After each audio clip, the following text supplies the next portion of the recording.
میں نے پہلے بھی کہا تحریک عدم اعتماد یہ وہ خبر ہے جو پاکستان کے میڈیا کے اوپر اس طرح جس طرح اس کا حق ادا کرنا چاہیے تھا اس طرح نہیں بلکہ اسے زیادہ بڑھا چڑھا کر بیان کیا جا رہا ہے. ٹھیک ہے پولیٹیکل ایکٹیویٹی ہو رہی ہے اسے رپورٹ کیا جائے, لیکن یہاں پر بہت ساری کانسپریسی تھیوریز بھی آپ کو نظر آئیں گے. ARY نے کہا کہ تحریک عدم اعتماد جو ہے وہ اسپیکر کے خلاف پہلے لائی جائے گی کیونکہ ان کا سورس یہ کہتا ہے. دنیا ٹیلی ویژن یہ کہتی ہیں, ان کے جو خبریں لگی ہیں وہ یہ کہتے ہیں کہ تحریک عدم اعتماد کی سب سے پہلے وزیر اعظم عمران خان کے خلاف لائی جائے گی, اور پھر یہ آپ کو دو ڈفرینٹ ایکسٹریمز نظر آتی ہیں. اگر تحریک عدم اعتماد جس طرح پاکستان پیپلز پارٹی نے بھی کہا کہ سب سے پہلے اسپیکر کے خلاف لائی جائے, اس کے پیچھے منطق یہ ہے کہ اگر اسپیکر کے خلاف لائی جاتی ہے تو پھر ہاؤس کو کنٹرول کر لیا جائے گا, اور اگر ہاؤس کنٹرول ہو گیا تو پھر یقیناً جس کا اسپیکر ہوگا وہ بہتر انداز میں جو ہاؤس کے باقی معاملات ہیں اسے لے کر چلے گا. لیکن یہ مشکل نظر آ رہا ہے, اور یہ ایک آپ کو پاکستان پیپلز پارٹی کا موقف بھی اسی طرح کا آپ کو ملے گا. دوسری طرف سے وزیر اعظم پاکستان عمران خان کے حوالے سے بات جو ہے وہ کہی جا رہی ہے. ویئرز اس وقت ماسکو میں کیا ہو رہا ہے, روس میں کیا ہو رہا ہے, وہ بھی میں آپ کے سامنے رکھوں گا, اور یہ جو دوسری خبر ہے یہ کس طرح امپورٹنٹ ہے اور پاکستان تحریک انصاف کے لیے کیوں امپورٹنٹ ہے. یہ جو میٹنگ ہوئی اور اس میں کیا فیصلہ کیا گیا, پہلے ہی بات تو یہ کہی گئی ہے کہ تحریک عدم اعتماد کی ڈیٹ اناؤنس نہ کی جائے. 27 فروری کے بعد لانگ مارچ ہوگا, اور یقیناً پھر یہ لانگ مارچ جو ہے پاکستان پیپلز پارٹی اور پھر غالباً مارچ کے 3 یا 4 مارچ تک یہ جو ہے وہ اسلام آباد پہنچتے ہیں, تو اس کے بعد کی کوئی تاریخ کا کہا جا رہا ہے. اچانک لائی جائے گی, اس کا فیصلہ کیا گیا, اور کامیابی کی صورت میں سابق صدر آصف زرداری نے شہباز شریف کا نام بطور وزیر اعظم کے پیش کر دیا ہے. مولانا فضل الرحمان اور نواز شریف نے بھی لیگی صدر کے نام پر اتفاق کیا. جب یہ میٹنگ ہو رہی تھی لندن سے بھی باقاعدہ فون ملایا گیا, اور کانفرنس کال کے اوپر نواز شریف صاحب نے بھی وہاں پر بیٹھ کر اس نام کو جو ہے وہ تسلیم کیا اور اس کی توثیق بھی کی. دیکھیں بڑی امپورٹنٹ یہ بات ہے, آصف علی زرداری صاحب ہوں, فضل الرحمان صاحب ہوں, بلاول ہو یا شہباز شریف ہو, ان کا اکٹھے بیٹھنا کیوں ضروری ہے؟ اس لیے ضروری ہے کہ ان کے خلاف بہت سارے کیسز ہیں. آج میں کسی پروگرام میں سن رہا تھا کہ آصف علی زرداری اور شہباز شریف, بعض لوگ یہ کہتے ہیں کہ انہیں جیل بھیجنا ناممکن ہو جائے گا. ویورز آج کی تاریخ میں اگر کیسز ڈے ٹو ڈے کی بنیاد پر چلے تو یقیناً شہباز شریف کا جو مقام ہے وہ جیل ہی ہے,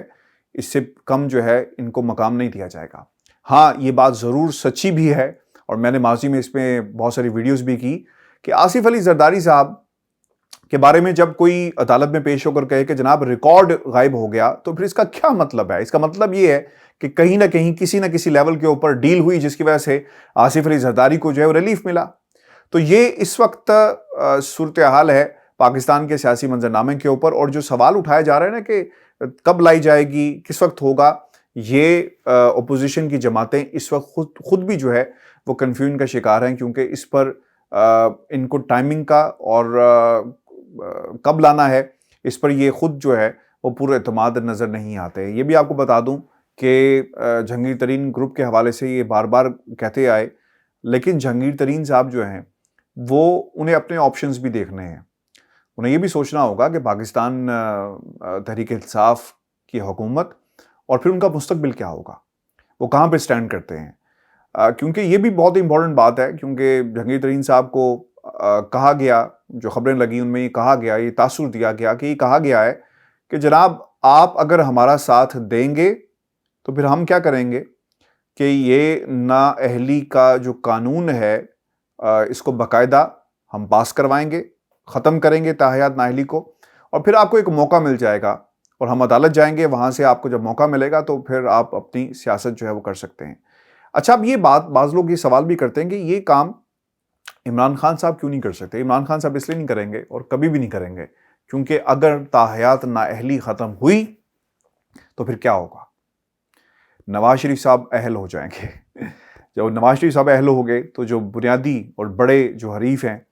اوبویسلی وہ سیاست میں ان کا کم بیک ہو جائے گا. تو یہ تو ممکن نہیں ہے, اسی لیے ان کو یہ بات بتائی بھی گئی ہے, سمجھایا بھی گیا ہے کہ بھائی جان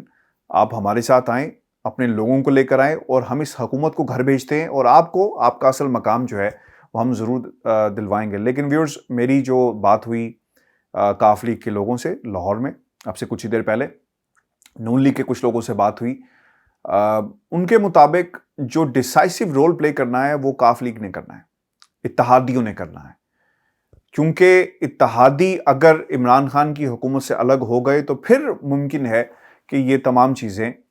جس طرح اپوزیشن چاہتی ہے وہ ہو سکے، لیکن جو میرے سورسز سے انہوں نے یہ بھی بتایا کہ جس تیزی کے ساتھ ملاقاتیں ہو رہی ہیں لیکن ہمیں اس طرح سے پولیٹیکل ڈیولپمنٹ ہوتی ہوئی نظر نہیں آ رہی، یعنی ڈیڈ لاک موجود ہے۔ اور انہوں نے یہ بھی کہا کہ آپ کو کیا لگتا ہے کہ یہ تمام لوگ جو اکٹھے ہو کر بیٹھ رہے ہیں ایک چھت کے نیچے، ان کے اپنے ڈیفرنسز کا کیا ہوگا؟ اتنے سخت اختلافات ہونے کے باوجود یہ لوگ ایک دوسرے کے ساتھ بیٹھے ہوئے ہیں، تو وہاں پر پھر کل کو کیا ہوگا؟ آپ کو یہ بھی یاد رکھنا ہے کہ فیوچر کے اندر الائنسز مزید بھی ہو سکتے ہیں۔ پاکستان پیپلز پارٹی نے الائنس کیا اس سے پہلے بھی پاکستان تحریک انصاف کے ساتھ سنجرانی والے معاملے کے اوپر، تو سیاست میں ویورز کچھ بھی ہو سکتا ہے، اور کل کو اگر پاکستان تحریک انصاف کا الحاق جو ہے وہ پاکستان پیپلز پارٹی سے ہو گیا تو پھر نون لیگ کہاں پہ کھڑی ہوگی؟ اور یہ بھی یاد رکھیں چونکہ اعتماد کی بہت زیادہ کمی ہے ان جماعتوں کے اندر اور ایک دوسرے پہ ٹرسٹ ڈیفیسٹ ہونے کی وجہ سے یہ ایک ریلائی نہیں کر رہے۔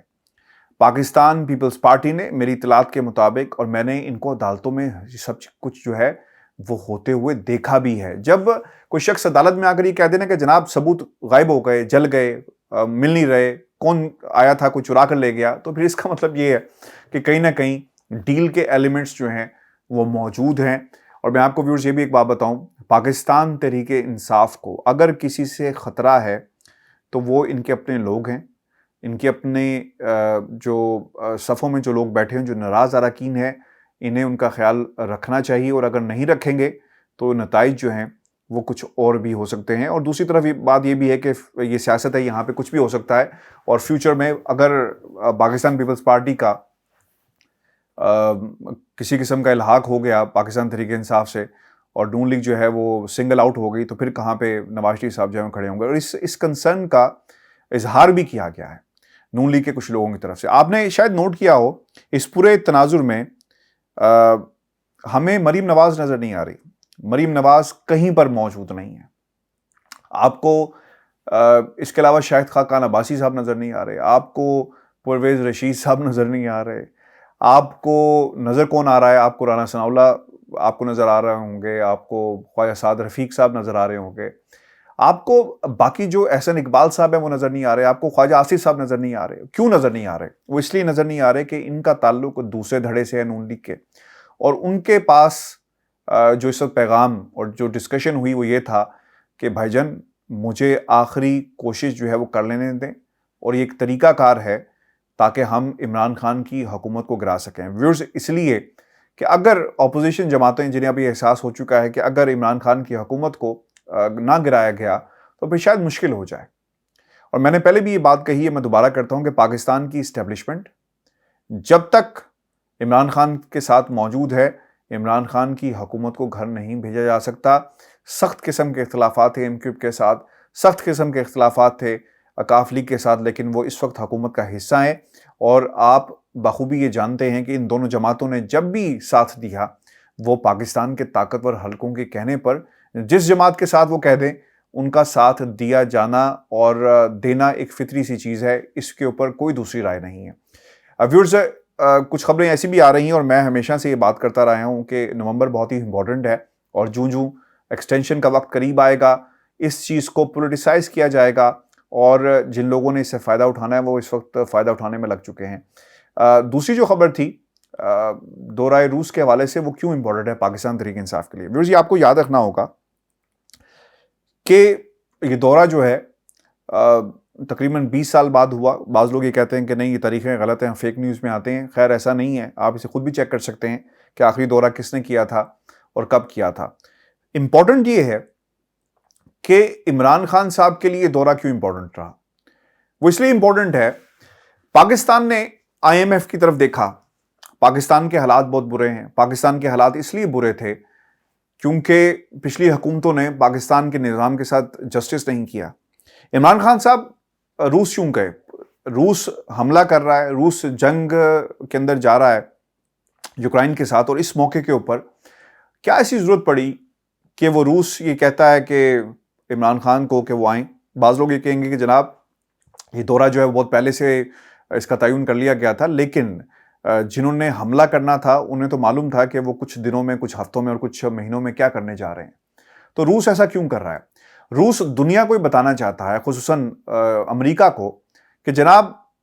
ہم جب چاہیں تو گیم پلٹ سکتے ہیں، دنیا ہمارے ساتھ بھی کھڑی ہے۔ اور آئی ایم ایف والی جو میں نے بات کی قرضوں کے حوالے سے، پاکستان کو کیا چاہیے؟ پاکستان کے پاس کے مسائل کیا ہیں؟ پاکستان کے پاس پیسہ نہیں ہے، پاکستان کے پاس سرمایہ موجود نہیں ہے، پاکستان کے وسائل نہیں ہیں، پاکستان کے جو خزانے ہیں وہ خالی ہیں۔ تو ہم کیا کریں گے؟ ہم آئی ایم ایف کے پاس جائیں گے، شرائط کے اوپر قرضہ لے کر آ جائیں گے؟ پاکستان کا یہ مسئلہ ہے، سسٹم کو چلانا مسئلہ ہے۔ جس طرح روس نے بہت دفعہ آفر بھی کیا کہ ہم سٹیل مل دوبارہ کھڑی کر دیتے ہیں، اور وہ شاید یہ کریں گے بھی، اور دوسری طرف جو ریلوے کا نظام سے بہتر ہم بنا سکتے ہیں، یہ کچھ کریں گے بھی۔ اب ہوگا کیا؟ اس کے بدلے میں پاکستان کی جو سمپتھیز ہیں، اوبویسلی ایسے ٹائم میں ریڈ کارپٹ آپ کا استقبال کیا جائے، عمران خان صاحب وہاں پہ لینڈ کریں اور آپ کا ایک شاندار قسم کا استقبال ہو، وہ کیوں ہو رہا ہے؟ اس لیے ہو رہا ہے کہ وہ دنیا کو ایک پیغام دینا چاہتے ہیں۔ اب پاکستان تحریک انصاف کی حکومت، عمران خان صاحب اگر روس سے ایک بڑا پیکج لانے میں کامیاب ہو جاتے ہیں تو پھر پاکستان کے اندر کوئی طاقت عمران خان کو نہیں ہٹا سکے گی، اور یہ عمران خان کی جیت ہوگی، یاد رکھیے گا۔ کیونکہ چین کا دورہ ہوا، پاکستان کو کیا ملا اس کی مکمل ڈیٹیلز آپ کے سامنے آ چکی ہیں۔ چونکہ ملک کے اندر اکنامک اگر سٹیبلٹی آئے گی تو اس کا ایفیکٹ حکومت کے اوپر بھی پڑے گا۔ آپ کو یاد ہوگا جب کووڈ کی سچویشن پیدا ہوئی تو لوگوں نے کہنا شروع کر دیا کہ یار اس حکومت کو لائے تھے، بے روزگاری ہے، اکنامکلی ہم بہت پیچھے چلے گئے، کیونکہ ہر چیز کی جو ایک کنیکشن ہوتا ہے وہ اکنامکس کے ساتھ ہوتا ہے۔ اگر اکانومی بہتر ہو گئی تو پھر کیا ہوگا کہ آپ کا جانا، جس پر پاکستان کی اپوزیشن اس وقت کوشش کر رہی ہے، وہ پھر ماضی بعید کا قصہ ہو جائے گا۔ اور جب خوشحالی آئے گی تو پھر ادارے بھی آپ کے ساتھ ایک نئے اعتماد کے ساتھ کھڑے ہوں گے۔ اگر پاکستان تحریک انصاف کی حکومت، عمران خان صاحب ایک بڑا پیکج ملک میں لانے میں کامیاب ہو گئے تو پھر آپ یاد رکھیے گا پاکستان تحریک انصاف کی حکومت کو گرانا ناممکن ہو جائے گا۔ لیکن اب تک کی جو صورتحال ہے، ملاقاتوں کا سلسلہ تیز ہے لیکن نتائج اس طرح سامنے نہیں آ رہے، یعنی سیاسی نتائج جو جس طرح ہونے چاہیے تھے ویسی صورتحال نہیں، بلکہ ایک ڈیڈ لاک موجود ہے کہ لے کر کون آئے گا، آگے کون اس کو کنورٹ کرے گا اور کون رابطے کرے گا، یہ بہت ہی امپورٹنٹ ہے۔ لانے کا سب سے بڑا مسئلہ ہے جس پر کام ہو رہا ہے، اور آئندہ 48 گھنٹے جو ہیں،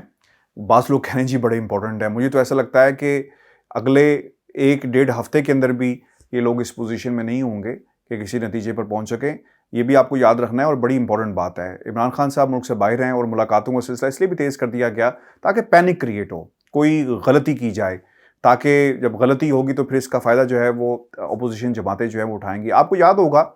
پچھلے 2 سالوں کے اندر نواز شریف صاحب کا عملی طور پر پاکستان کی سیاست میں کوئی کام نہیں ہے، لیکن خبریں اور جس قسم کے بیانات اور جس طرح میڈیا انہیں زندہ رکھے ہوئے ہیں، کیوں رکھے ہوئے ہیں؟ وہ اس لیے رکھے ہوئے ہیں کہ ایک کنفیوژن پیدا ہو، ریلیونسی شو کی جا سکے۔ اگر عملی طور پہ دیکھا جا سکے نواز شریف کا پاکستان کی سیاست میں اب مجھے تو کم از کم کوئی کردار نظر نہیں آتا، اس وقت تک نظر نہیں آتا جب تک کوئی انہونی نہ ہو جائے اور پاکستان کی عدالتیں یہ کہیں کہ نواز شریف صاحب آپ کے خلاف تمام کیسز جو ہیں وہ ختم ہو گئے، آپ پاکستان آئیں اور آپ کو وزیر اعظم ہم بنائیں گے، اور کوئی ایگزیکٹو آرڈر جو ہے وہ جاری کر دیا جائے، کوئی ایسا فیصلہ آ جائے تو یہ پھر کسی معجزے سے کم نہیں ہوگا۔ ویورز اپنے کمنٹس بھیجیے گا، چینل کو ضرور سبسکرائب کریں۔ اجازت دیجیے، اللہ نے کے بعد۔